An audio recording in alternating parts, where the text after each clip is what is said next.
Good morning. आज हम भारतीय संविधान की विशेषताओं के बारे में चर्चा करेंगे।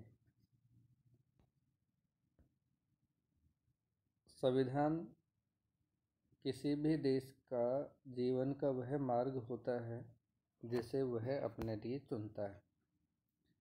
संविधान देश का आधारभूत कानून होता है और इस कानून से किसी भी देश की शासन व्यवस्था, उसकी वैधानिक कार्य प्रणाली निर्धारित होती है। चूँकि प्रत्येक देश की अलग अलग परिस्थितियाँ होती हैं, इसलिए अलग अलग संविधान होते हैं।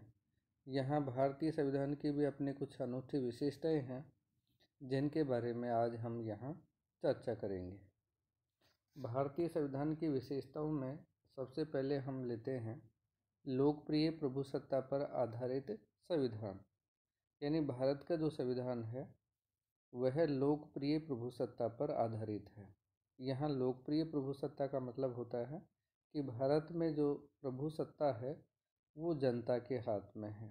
अर्थात हमने यहाँ जो भारत का संविधान है वो भारत की जनता के द्वारा निर्मित संविधान है और इस संविधान के माध्यम से जो अंतिम शक्ति है वो भारतीय जनता को प्रदान की गई है। जैसा कि संविधान की प्रस्तावना में कहा गया है, हम भारत के लोग दृढ़ संकल्प होकर अपनी इस संविधान सभा में आज दिनांक 26 नवंबर 1949 को एतत् द्वारा इस संविधान को अंगीकृत, अधिनियमित और आत्मार्पित करते हैं। तो इस तरह से जो पूरा जो संविधान है वह संविधान लोकप्रिय प्रभुसत्ता पर आधारित है, क्योंकि इस संविधान से पहले भारत का शासन ब्रिटिश सरकार के द्वारा, ब्रिटिश पार्लियामेंट के द्वारा बनाए गए नियमों के अनुसार शासित होता था, जबकि आज़ादी के बाद हमने अपना संविधान स्वयं निर्मित किया है। दूसरी जो विशेषता है वो है निर्मित, लिखित और सर्वाधिक व्यापक संविधान। भारत का संविधान निर्मित संविधान है। निर्मित संविधान उस संविधान को कहा जाता है जिस संविधान का निर्माण करने के लिए एक संविधान सभा होती है। भारत का संविधान निर्माण करने के लिए भी एक संविधान सभा का गठन किया गया था और ये संविधान सभा ने भारतीय संविधान को तैयार किया है। भारत का संविधान लिखित संविधान है, यानी संविधान दो तरह के होते हैं, लिखित और अलिखित। विश्व में ब्रिटेन ही एक ऐसा देश है जिसका अपना संविधान अलिखित है, वहाँ परंपराओं के द्वारा वो शासित होता है। लेकिन भारत का संविधान कैसा है? लिखित संविधान है। और यहाँ संविधान की जो अधिक बातें हैं, संविधान से संबंधित जो प्रावधान हैं वो लिखित दस्तावेज में विद्यमान है। और सर्वाधिक व्यापक संविधान, यानी भारत का जो संविधान है वो व्यापक संविधान है, बड़ा संविधान है। डॉक्टर आइवर जेनिंग्स के हम शब्दों में कह सकते हैं कि भारतीय संविधान विश्व का सर्वाधिक व्यापक संविधान है। वर्तमान में भारतीय संविधान में 395 अनुच्छेद और 12 अनुसूचियाँ दी गई हैं। पहले 11 अनुसूची थी, 12वीं अनुसूची 73वें संविधान संशोधन के द्वारा और 74वें संविधान संशोधन के द्वारा ये 11वीं और 12वीं अनुसूचियाँ जोड़ी गई हैं। तो इस समय भारतीय संविधान में कुल 12 अनुसूचियाँ हैं। अगर हम विश्व के अन्य देशों से तुलना करते हैं तो अमेरिका के संविधान में केवल 7 अनुच्छेद हैं, कनाडा के संविधान में 147 अनुच्छेद हैं, दक्षिण अफ्रीका के संविधान में 153 अनुच्छेद हैं, ऑस्ट्रेलिया के संविधान में 128 अनुच्छेद हैं। तो इन अन्य देशों की तुलना में भारत का संविधान का आकार व्यापक है। अब प्रश्न ये उपस्थित होता है कि भारत का संविधान इतना व्यापक क्यों बनाया गया? इसके कई कारण हैं। पहले तो ये है कि भारत का जो संविधान है वो 1935 के भारतीय शासन अधिनियम के बहुत सारे प्रावधान इसमें समाहित कर लिए गए, सम्मिलित किए गए। और 1935 का भारत शासन अधिनियम था वो काफ़ी विस्तृत था, व्यापक था। इसके अलावा और भी अन्य कारण रहे।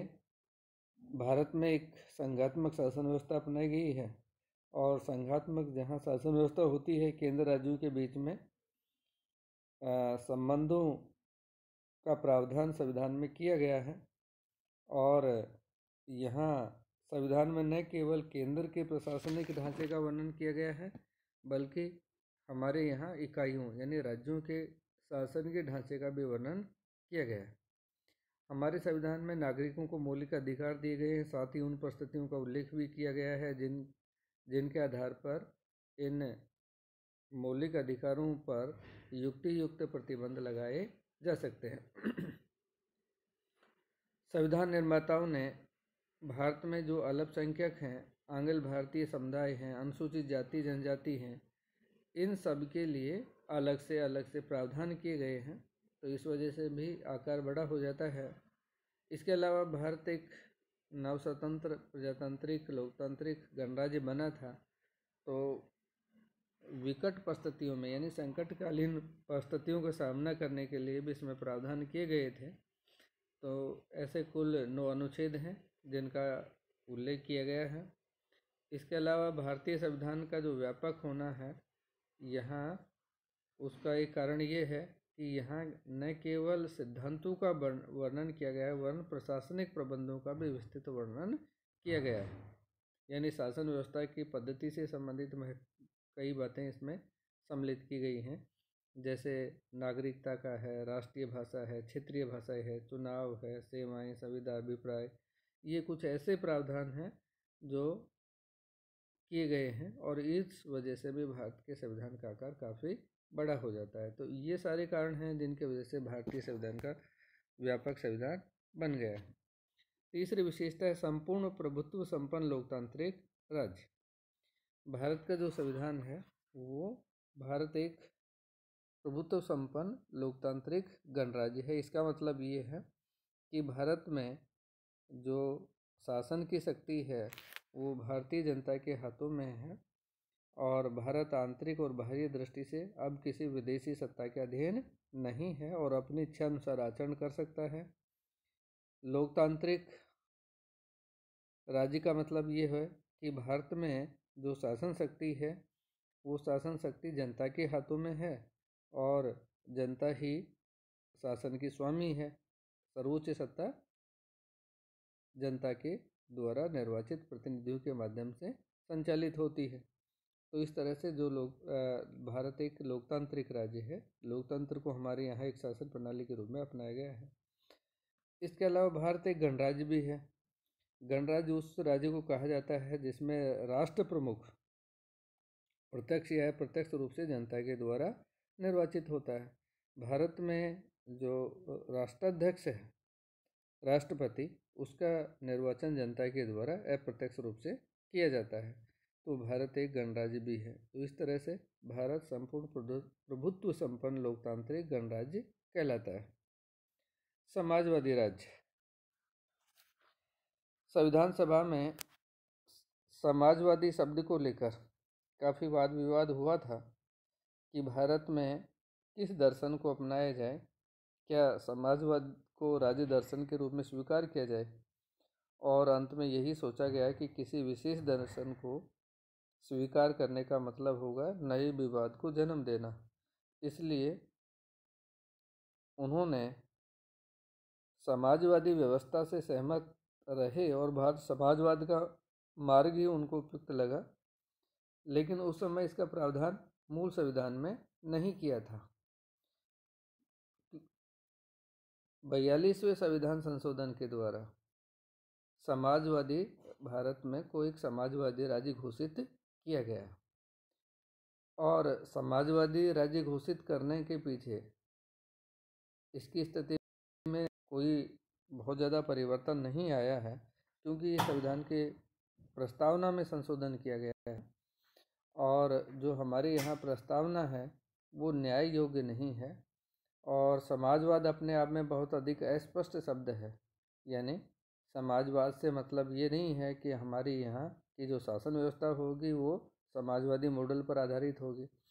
हमने इसमें कुछ ऐसे प्रावधान किए गए हैं भारतीय संविधान में कि शासन लोक हितकारी हो, जन कल्याणकारी हो, आम जनता को उसमें अधिक से अधिक आम जनता के से संबंधित हो। तो इस तरह से ये समाजवादी दर्शन भारतीय संविधान की प्रस्तावना में सम्मिलित किया गया था। पांचवी जो विशेषता है वो पंथ निरपेक्ष या धर्मनिरपेक्ष राज्य है। भारत में अपने प्राचीन अनुभव को सम्मिलित करते हुए देखते हुए भारत को एक पंथ निरपेक्ष या धर्म निरपेक्ष राज्य के रूप में स्वीकार किया गया है। पंथ निरपेक्षता को भी 42वें संविधान संशोधन के माध्यम से सम्मिलित किया गया है। और इसका सीधा सा मतलब ये है कि भारत का अपना कोई धर्म नहीं है, अर्थात भारत, इसका मतलब ये नहीं है कि भारत एक धर्म के मामलों में यानी धार्मिक प्रबंध के मामलों में भारत का जो भारत सरकार है या भारत सरकार है वो तटस्थ दृष्टिकोण अपनाती है। प्रत्येक व्यक्ति को अपनी इच्छानुसार किसी भी धर्म को मानने, आचरण करने, उसका प्रबंध करने की भारत में स्वतंत्रताएं प्रदान की गई हैं। राज्य के द्वारा धर्म के आधार पर किसी तरह का कोई भेदभाव नहीं किया जाता है। राजकीय पद प्रदान करने में, राज्य की जो योजनाएं हैं उन योजनाओं का लाभ धर्म के आधार पर भेदभाव नहीं किया जाता उन योजनाओं का लाभ प्राप्त करने के लिए। यानी राज्य की दृष्टि से सभी धर्म समान हैं। राज्य इसमें तटस्थता की स्थिति रखता है। राज्य सभी धर्मों को समान महत्व देता है।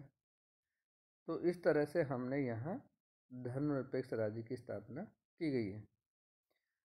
धर्मनिरपेक्ष राज्य किसे कहा जाता है? इसमें स्मिथ ने लिखा है, धर्मनिरपेक्षता से तात्पर्य एक ऐसे राज्य से है जो व्यक्ति से नागरिक होने के नाते संबंधित है, किसी धार्मिक भावनाओं के आधार पर नहीं, जो संवैधानिक रूप से किसी धर्म से संबंधित नहीं है, न किसी धर्म में हस्तक्षेप करता है, न इसका प्रचार, बल्कि संस्थाओं और व्यक्तियों को धार्मिक स्वतंत्रता प्रदान करता है। वेंकट रमन के शब्दों में हम कह सकते हैं कि धर्मनिरपेक्ष राज्य न धार्मिक है, न अधार्मिक है, न धर्म विरोधी है, परंतु धार्मिक कार्यों और सिद्धांतों से सर्वथा पृथक है और इस प्रकार धार्मिक मामलों में पूर्णतया तटस्थ है। तो इस तरह से भारत में ये सारी की सारी जो चीज़ें हैं वो अपनाई गई हैं। भारत धार्मिक मामलों में पूरी तरह से तटस्थ रहता है। सभी व्यक्तियों को अपने अंतःकरण के अनुसार, अपनी इच्छा अनुसार किसी भी धर्म को मानने, आचरण करने, व्यवहार करने, प्रबंध करने की पूरी स्वतंत्रता प्राप्त है।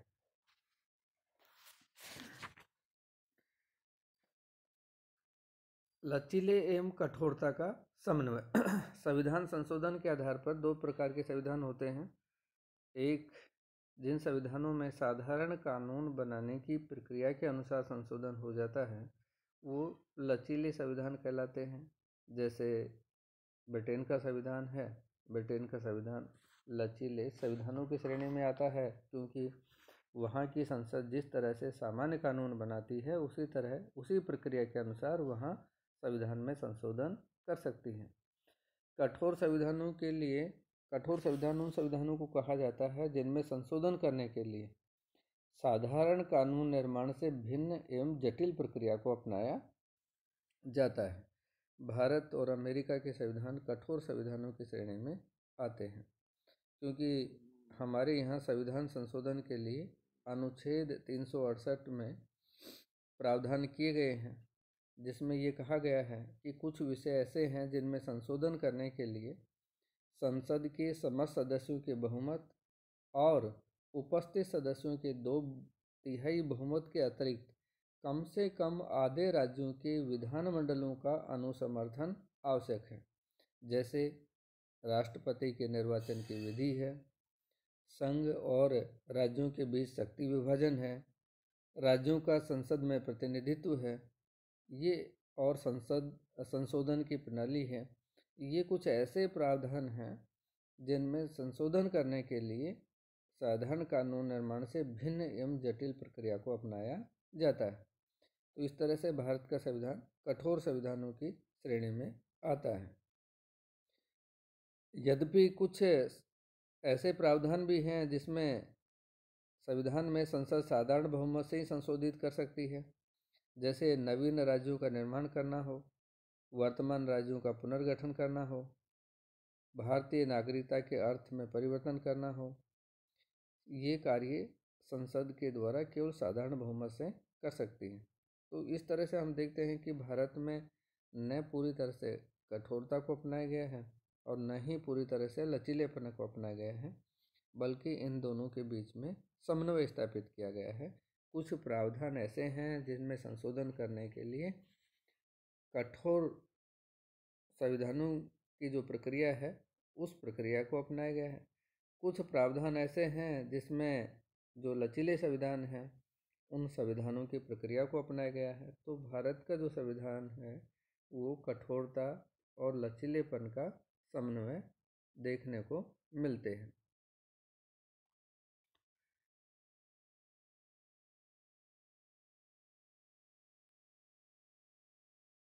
एकात्मक लक्षणों से युक्त संघात्मक शासन।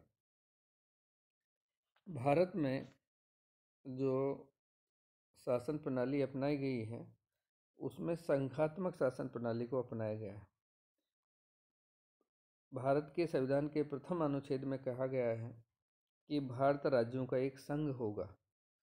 इसका सीधा सा मतलब ये है कि भारत में जो संघात्मक शासन प्रणाली की गई है वो संघात्मक शासन प्रणाली में संविधान के द्वारा केंद्र और राज्यों के बीच में शक्तियों का विभाजन किया गया है और इस विभाजन के द्वारा दोनों प्रकार की सरकारों के लिए, केंद्र सरकार के लिए और राज्य सरकारों के लिए 3 अलग अलग अनुसूचियां बनाई गई हैं: संघ सूची, राज्य सूची और समवर्ती सूची। संघ सूची पर कानून बनाने का अधिकार केवल केंद्र सरकार के पास है, उसका शासन करने का अधिकार भी केंद्र सरकार के पास है। राज्य सूची के विषय पर कानून बनाने और उन पर शासन करने का अधिकार राज्यों के पास है। समवर्ती सूची में जो विषय सम्मिलित हैं उसमें केंद्र और राज्य दोनों कानून बना सकते हैं। यदि दोनों में कहीं विरोधाभास होता है तो केंद्र के द्वारा बनाए गए कानून ही वैध होता है। तो इस तरह से भारत में संघात्मक शासन प्रणाली को अपनाया गया है। लेकिन कुछ ऐसे प्रावधान किए गए हैं जो एकात्मक राज्यों की श्रेणी में से संबंधित हैं। यानी भारत की जो संघात्मक शासन व्यवस्था है उसमें कुछ ऐसे प्रावधान हैं जो इसका झुकाव एकात्मक शासन व्यवस्था वाले देशों की तरफ करता है। जैसे भारत में इकहरी नागरिकता है। सामान्यतः जहाँ संघात्मक शासन व्यवस्था होती है उनमें दोहरी नागरिकता होती है, एक केंद्र की नागरिकता और दूसरा स्टेट या राज्य की नागरिकता, लेकिन भारत में केवल एक ही नागरिकता है और भारतीय नागरिकता है।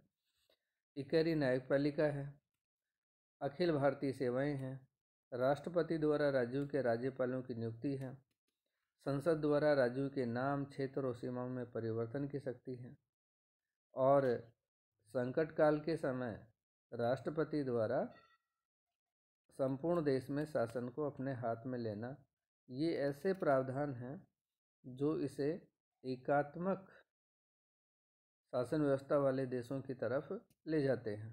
तो भारतीय संविधान के बारे में ये कहा जाता है कि यहाँ एकात्मक लक्षणों से युक्त संघात्मक शासन प्रणाली को अपनाया गया है।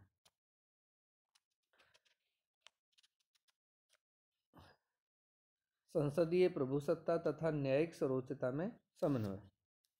भारतीय संविधान में न तो ब्रिटेन की भांति संसदीय सर्वोच्चता के सिद्धांत को अपनाया गया है और न ही अमेरिका की भांति न्यायिक सर्वोच्चता के सिद्धांत को अपनाया गया है।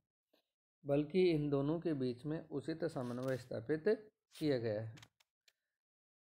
ब्रिटेन में हम जानते हैं कि वहाँ संसद संप्रभु है, वो देश के लिए किसी भी प्रकार का कानून बना सकती है, पुराने कानून में संशोधन कर सकती है, उसके कानून निर्माण की शक्ति पर कोई सीमाएं नहीं हैं, किसी न्यायालय में उनको चुनौती नहीं दी जा सकती है। तो वहाँ संसदीय प्रभुसत्ता का सिद्धांत है। अमेरिका में हम देखते हैं कि वहाँ न्यायिक सर्वोच्चता का सिद्धांत है, क्योंकि वहाँ की जो पार्लियामेंट, वहाँ की जो व्यवस्थापिका है कांग्रेस, उसके द्वारा बनाए गए कानूनों को सर्वोच्च न्यायालय में चुनौती दी जा सकती है और सर्वोच्च न्यायालय के द्वारा उन कानूनों को अवैध घोषित करने की वहाँ शक्ति प्राप्त है, जो संविधान के प्रतिकूल है। भारत में अगर हम देखें तो भारत में संसदीय प्रभुसत्ता और न्यायिक सर्वोच्चता, इन दोनों के बीच में तालमेल स्थापित किया गया है। दुर्गादास बसु ने लिखा है कि संविधान ने अद्भुत ढंग से अमेरिका की न्यायपालिका की सर्वोच्चता के सिद्धांत एवं इंग्लैंड की संसदीय प्रभुसत्ता के सिद्धांत के बीच का मार्ग अपनाया है। क्योंकि भारत में संसद कुछ मामलों में सर्वोच्च है, इसके अलावा संसद द्वारा पारित कानूनों को सर्वोच्च न्यायालय में चुनौती भी दी जा सकती है। यानी भारत में न्यायिक पुनरावलोकन की शक्ति न्यायालयों के पास है और इस आधार पर वो संसद द्वारा बनाए गए कानून की समीक्षा कर सकते हैं। तो इस तरह से हमारे यहाँ संसदीय प्रभुसत्ता और न्यायिक सर्वोच्चता दोनों में समन्वय स्थापित करने का प्रयास किया गया है।